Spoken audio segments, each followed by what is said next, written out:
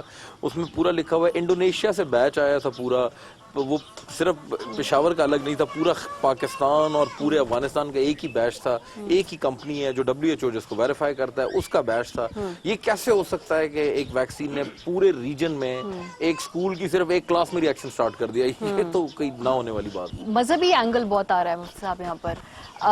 ہم لوگوں کو یہ سمجھا کیوں نہیں پائے کہ اس کا اسلامی روایات سے یا ہماری جو عقائد ہیں اس سے تصادم نہیں ہے؟ ابھی تک ہم لوگوں کو یہ سمجھا نہیں پائے. 20-25 سال سے ہمیں پیغام پھیلانے کی کوشش کر رہے ہیں. بسم اللہ الرحمن الرحیم. الحمدللہ وکفا والصلاة والسلام علی من لا نبی بعدہ. اما بعد فاعوذ باللہ من الشیطان الرجیم. بسم اللہ الرحمن الرحیم. یا ایھا الذین آمنوا ان جاءکم فاسق بنبأ فتبینوا ان تصیبوا قوما بجہالۃ فتصبحوا علی ما فعلتم نادمین. وقال النبی علیہ الصلاة والسلام کفا بالمرء کذبا ان یحدث بکل ما سمع او کما قال علیہ الصلاة والسلام.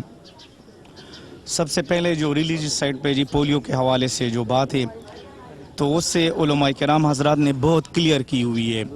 سب سے پہلے تو اللہ تعالیٰ جل شانہ کے اس آیات کریمہ سے وہ بہت کلیئر واضح نظر آتی ہے کہ اللہ تعالیٰ جل شانہ اپنی کلام الہی میں فرماتے فاسألوا اہل الذکر ان کنتم لا تعلمون. جب آپ کو کسی چیز کے علم کے بارے میں نہیں ہوا تو اس کے جو اہل علم ہے، اہل ذکر ہے، فاسألوا اہل الذکر، یعنی جو اہل علم حضرات ہیں تو آپ اس سے پوچھ لیا کرو. یہاں پہ جو اہل ذکر ہے وہ میڈیکل پوائنٹ آف ویو سے ڈاکٹر حضرات ہیں، جو اس کے ٹیکنیکل لوگ ہیں وہ حضرات ہیں. تو اس پر ہمیں اعتقاد کرنی چاہیے، اس پر ہمیں یقین کرنی چاہیے. اس کے علاوہ جو تحقیقی ریسرچ کی بنیاد پر ہے تو پاکستان میں ہمارا نیاگ ایک کمیٹی ہے جس کو کہتے ہیں نیشنل اسلامک ایڈوائزری گروپ. تو اس پر بہت سارے علماء کرام ہیں، مفتی تقی عثمانی صاحب تھے، مولانا سمیع الحق صاحب شہید وہ تھے، حنیف جلندری صاحب تھے، ڈاکٹر سید شیر علی شاہ صاحب تھے، اسی طرح مولانا حسین احمد صاحب تھے وفاق المدارس کے. تو ان لوگوں نے اس پر ریسرچ اور تحقیق کی ہے. اس ریسرچ تحقیق کے بعد تمام مکاتب فکر اس لوگوں نے پھر اس میں اجتماعی فتوی جاری کہ یہ کیے. ٹھیک ہے، یہ ٹھیک ہے، اس میں کچھ اسی طرح کوئی شرعی قباحت نہیں ہے. اس کا جو قطعی دلیل ہے وہ فاسألوا اہل الذکر ان کنتم لا تعلمون. جو اہل ذکر ہے یعنی جو میڈیکل لیول کے جو ڈاکٹر صاحبان ہیں، اسی طرح ٹیکنیکل پر اس پر اعتماد کرنی چاہیے کیونکہ یہ تو میڈیکل مسئلہ ہے. پاکستان میں تقریباً 4 لاکھ بچے مس کر جاتے ہیں اس ریفیوزل کی وجہ سے. اس میں 70% جو ہے ہمارے پاس تعداد وہ ہے میڈیکل بیسڈ مسکنسیپشنز. لوگوں کا جو سب سے بڑا کوشچن ہے وہ یہ ہے کہ کیونکہ وہ نیشنل لیول کی ان کو پتہ نہیں ہے، میں بتاتا ہوں، جو لوگوں کا سب سے بڑا کوشچن ان کو میری ٹیمز کو موصول ہوتا ہے وہ یہ ہوتا ہے کہ ہمیں ڈیزیز نظر نہیں آتی کیونکہ پیرالیسس کم ہو گیا ہے، تو آپ دوائی بار بار کیوں پلائے جا رہے ہیں 40 دن بعد؟ دیکھیں نا، وہ کہتے ہیں کہ ہمیں سر درد نہیں ہے، آپ ہمیں پیناڈول دیے جا رہے ہیں. تو یہ 70% یہ ہے. 20% جو ہے جی وہ اس بیس پہ ہے کہ کیا ملک میں یہی مسئلہ رہ گیا ہے, آپ ہیپیٹائٹس پہ کیوں گھر گھر نہیں آ رہے, آپ دوسری بیماریوں پہ کیوں گھر گھر نہیں آ رہے, آپ صرف پولیو پہ کیوں گھر گھر آ رہے ہیں, یہ میری روڈ کیوں نہیں پکی کر رہے, میرے بیٹے کو نوکری کیوں نہیں دے رہے, یہ تمہارے ساتھ جو پولیس والا ہے اسے کہو کہ میرا جو پھپھی کا بیٹا ہے اس کے خلاف پرچہ کیا ہے وہ اس کو ورنہ میں قطرے نہیں پلاؤں گا, اس باتوں پہ بھی نکالتے ہیں, اپنے سارے غصے نکالتے ہیں. اور ریمیننگ 10% جو ہے وہ ریلیجس بیسڈ ہے. اب انفارچونیٹلی جو اسکول کا انسیڈنٹ جو ریفیوزل ہے وہ اس 10% کا ریفیوزل, جس کی وجہ سے ہمیں لگتا ہے کہ مذہبی طور پہ لوگ کر آپ رہے کو ہیں, لگتا ہے کہ مذہبی وجہ سے ہوا ہے, لیکن یہ کلچرل ایشو ہے, یہ لوکل ایشو ہے. اسکول نے ٹریگر کیا, جو بڑا لاٹ تھا نا میڈیکل بیسڈ مسکنسپشن, ٹھیک ہے, اس نے ریئیکشن کر دیا آگے سے. یہ دس از واٹ. چلے میں اگر ادھر کچھ آپ کہنا لاسٹ میں جی میں یہ بات کہنا چاہ رہا ہوں, ریسنٹلی جو حادثہ واقع ہوا ہے تو یہ اسی طرح صرف افواہ اور پروپیگنڈا ہوا ہے. تو شرعی نقطہ نظر کے حوالے سے میں صرف ایک میسج کاؤنٹ کر لوں گا کہ ہماری شریعت نے افواہ اور پروپیگنڈے پر بہت زیادہ زور دیا ہے اس کے خلاف. جس طرح نبی کریم صلی اللہ علیہ وسلم کے حدیث مبارکہ ہے کہ کسی آدمی کے جھوٹا ہونے کے لیے یہ کافی ہے کہ وہ سنی سنائی بات آگے فارورڈ کر لے اور لوگوں کو سنائے, بس اس کی جھوٹا ہونے کے لیے یہی کافی ہے.